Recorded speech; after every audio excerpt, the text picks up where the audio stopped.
Welcome to Conversations with Entrepreneurs, a podcast by Africa Center where we give Black Albertan entrepreneurs the opportunity to share their experiences of starting and doing business in Canada.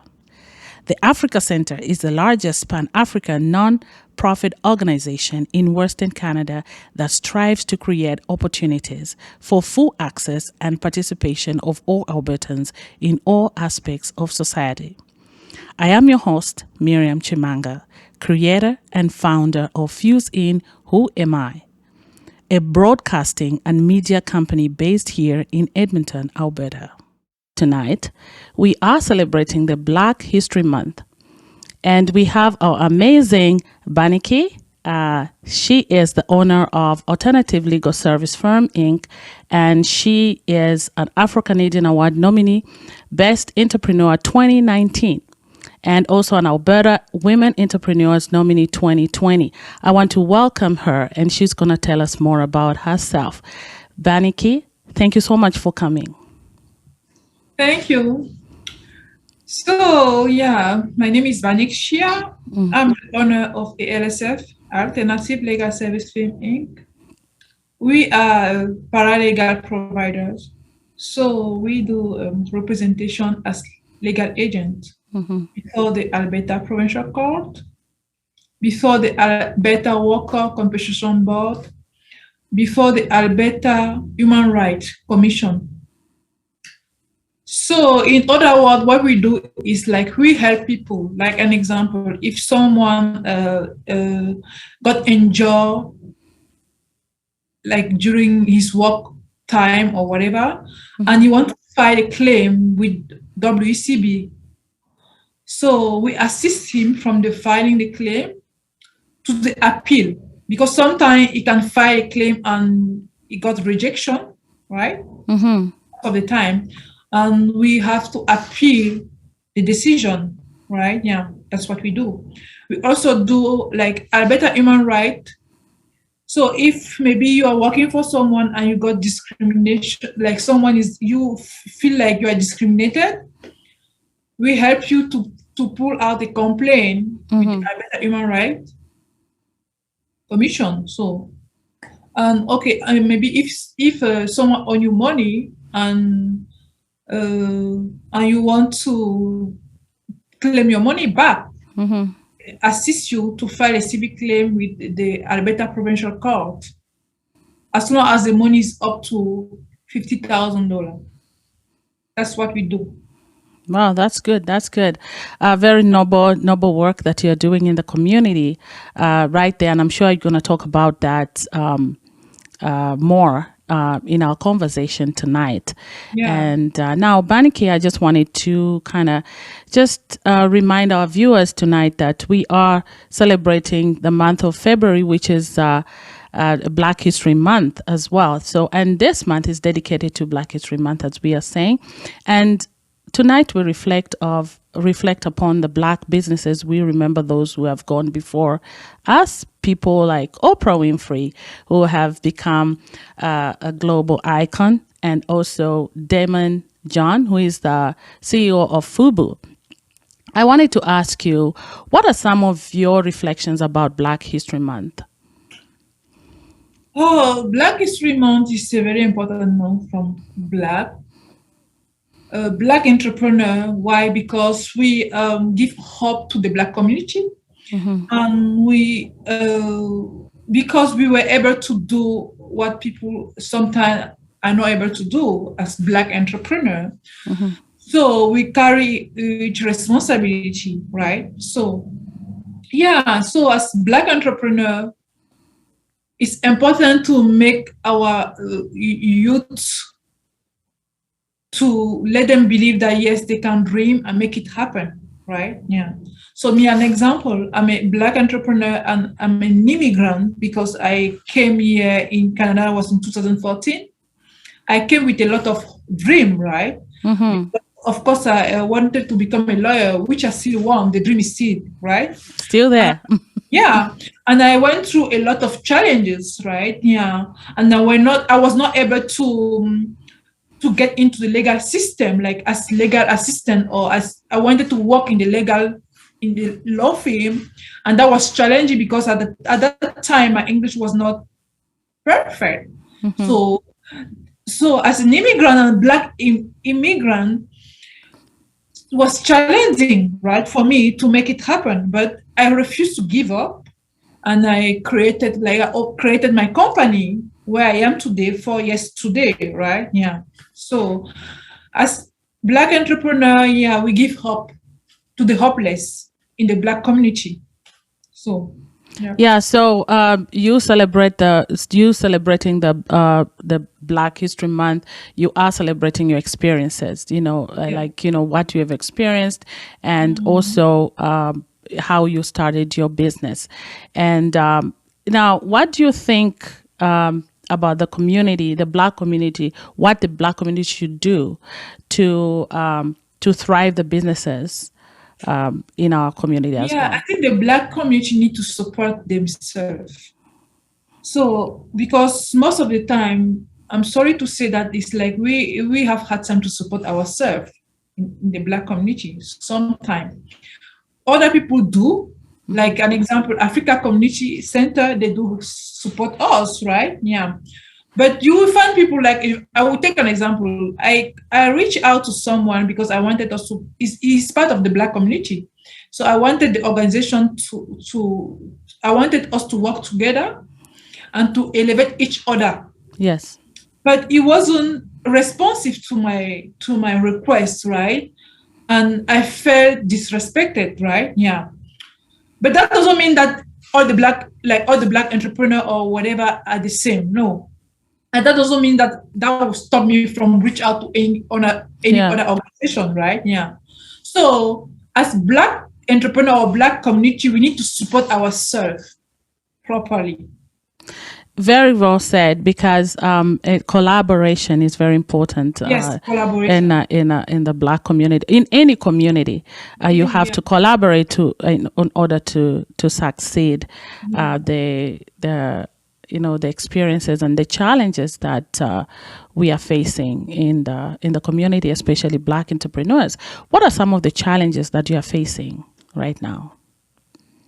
My God, as entrepreneur, you will always face challenges. Now, as black entrepreneur, you face more challenges, right? Because we're living in like you're black and you decided to do entrepreneurship, so you need to overcome all the barrier as black entrepreneur, right? So the first challenge is the finances, but we are grateful that we have first coalition that was created to help us overcome those challenges, right? Yeah. The other challenge is the visibility, right? Yeah. We need as a black entrepreneur more visibility to sell our services. That is why we always call up to collaboration with different organization or different black communities, right? Yeah. So I had a lot of challenges to have a visibility, because when you have a visibility, that means people talk about you. That means you're gonna have more clients, right? Yeah. So, but again, because I have that community, Africa Center, which helped me, I also have other communities with who I'm working. So that gave me the strength to overcome my challenges. That's very good, and that's good because you have identified Africa Center as an organization that is helping you, and that's very good. And what are the resources available for Black entrepreneurs or those that are lacking in the community? I know you've talked about some of the issues that raising capital and what else did you say? Visibility as well. Like, you want to be seen, you want to be heard, you want to, people to come to where you are, and you want people to make sure that you can give services to them as well, right? Now, in those organizations that you've worked with, what are some of the resources that are available for entrepreneurs out there that are listening to us tonight? So I know Africa Center is one of the big organization that has resources for entrepreneurs. I also know other organization like CD is a francophone organization where I'm a member. We call it CDEA. Yeah. So, but really, some organizations are not aware about the different program they are providing, right? Yeah, because I know there's a lot of program out there to help Black entrepreneur to sell themselves better, especially in marketing. Because sometimes we do have hard time to market ourselves, and we need different organization to help us market ourselves, right? Yeah. So, yeah. Yeah, we need those that of like what we are saying right now. As we celebrate those who've gone before us, they've shown us the way, and now we need to kind of collaborate with other people as well. And that brings me to a question of, I don't know if you know about the ecosystem funding that the government has given to the Black community. It has ignited a lot of conversations in the community as well. Do you know about the ecosystem? Because if you know about the ecosystem money that most of the not-for-profit organizations have received, they are, they are creating capacity building for entrepreneurs in the Black community. This was given specifically for to grow Black businesses by the government, federal government. And we have even Africa Center and other organizations like CIA, BCW, which is for women empowerment. They are also offering capacity building. Now, when you talk about collaboration, do you think that all these organizations that have received that money, they can be able to collaborate and see how they can help the community at large? Yeah. Okay, so when I talk about collaboration, an example, sometimes as business entrepreneur, we are so busy. So maybe those different programs, if it's maybe to do maybe a workshop and you have to be online and do this, that will be sometimes challenging because you have a lot to do the whole day and you are exhausted, right? To follow up properly the different program. But maybe the collaboration can work in case where maybe you have to, there's an event and maybe you have to put your signage and just to show who you are and what are your type of services you're providing, right? Yeah. You mentioned an organization like BCW. BCW. Yeah. Also, yeah, I also know them. Okay. They're very good organization. Yes. Yes. So for listeners, there's quite a number of resources they can tap into right now in the Black community, the not-for-profit organization that they can go to. We also have a diversity magazine, diversity community. Diversity magazine, yes. Yeah. Okay. Yeah, you can also, but Diverse Magazine is not a not-for-profit organization, so they. But they do have, the owner is well known to know like Black community, right? So So if people want to connect or network, they can reach out to them as well. Now, being a Black entrepreneur is not an easy feat. In the difficult moments, how do you stay focused on moving forward and making progress? God. How do you stay focused as a business owner? It's very challenging, especially at this time with COVID. Before COVID was a bit different because, to tell you the truth, networking is the key as entrepreneur. You need to network because whatever amount of marketing you do, either online, different posts, is not the same effect when you go out there and network. But the problem with networking today is networking in person is the best. Networking online is more difficult because, sitting up on your computer or Zoom meeting, you have had the barrier is like you have had time to communicate with the different people in that event, because just having a meeting on Zoom or with your computer is already a barrier. You can't see who is there, how you can talk. Oh, when you have a meeting in person, that gives you the ability to approach anybody, to talk with the person, and to exchange whatever you guys want, right? Yeah. So it's been a tough, difficult 2 years since COVID, because we have had time to network, to bring more clients, because we don't do in-person event anymore. It's difficult. It's true some in-person events are coming back, but it's still slow. So it has been very hard for me. So how I cope? So like as all the entrepreneur, you have to cope. Like as COVID is already part of our challenges. So like you wake up in the morning, COVID is already like it's there. So you need to move on. You need to move on and continue to push and to make it happen. So that's what I choose to do. I decided to push and make it happen. So yeah, and also I wanted to ask you, because in the business that you are, it's a in legal sector, I guess. There are a lot of it's like a lot of men do this job. How is it a challenge for you as a woman doing this business? okay, so it's always challenging for a woman, sorry, to be a business owner, because I'm a woman, I'm a mother, Yeah. I'm a wife.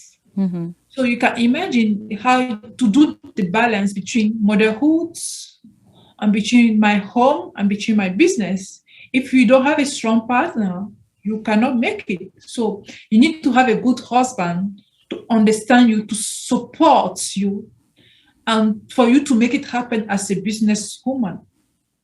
So the difference with men is because, like we say, when you are a man, it's more easy because you're a man. You are not the one handling your children or the house, right? Yeah.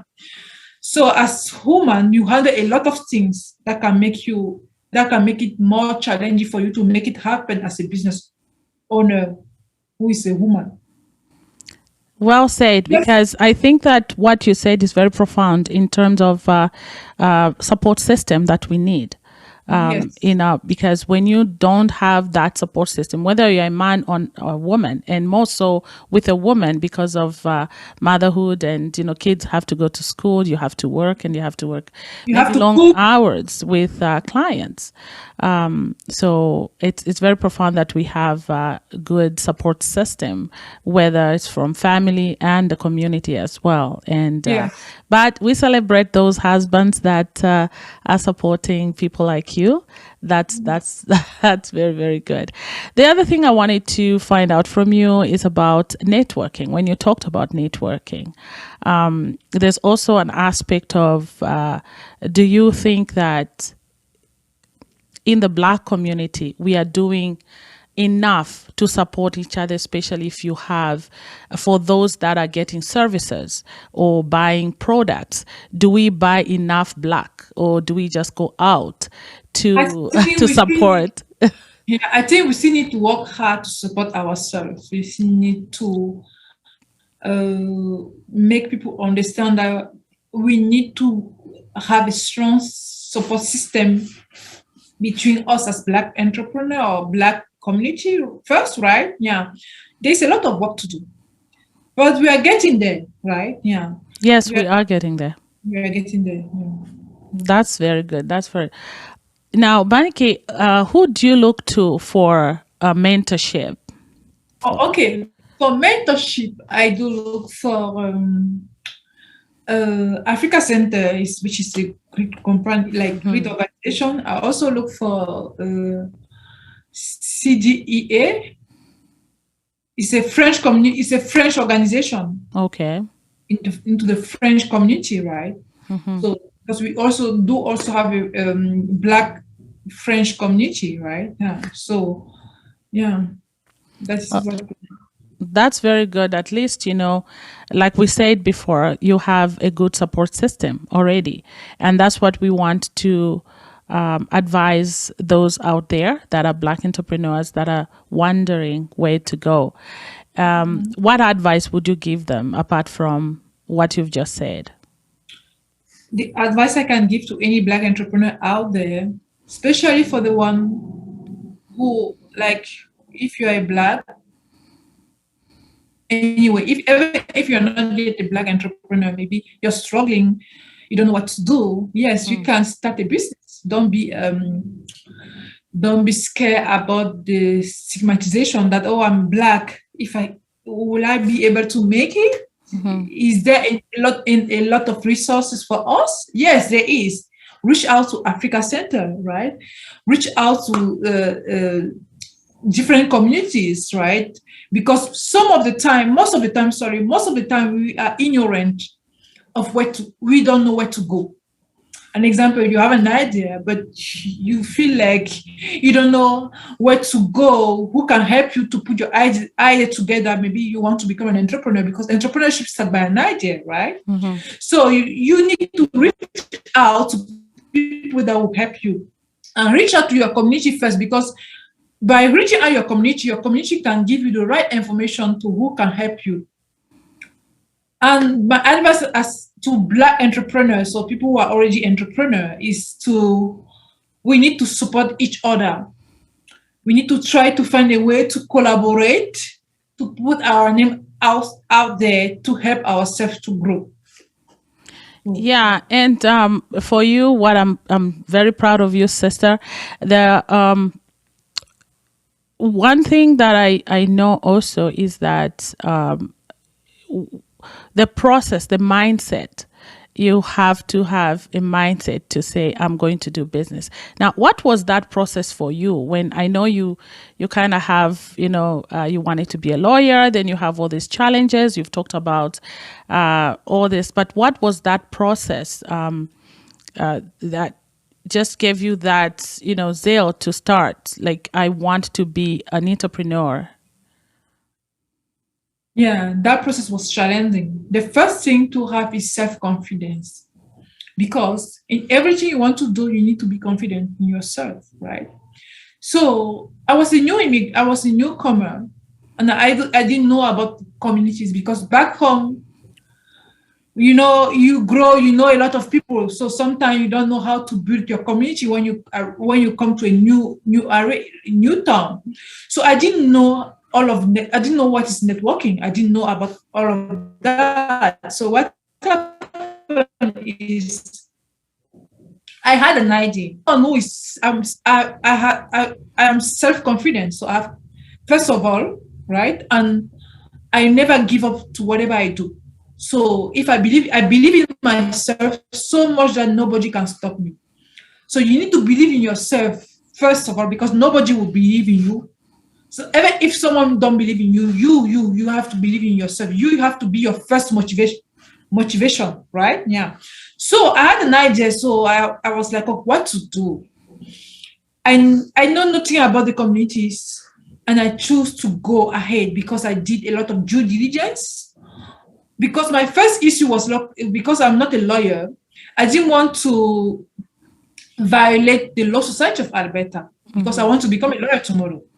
So I had to do a lot of due diligence to make sure that my business, my idea, will not be against the Law Society of Alberta.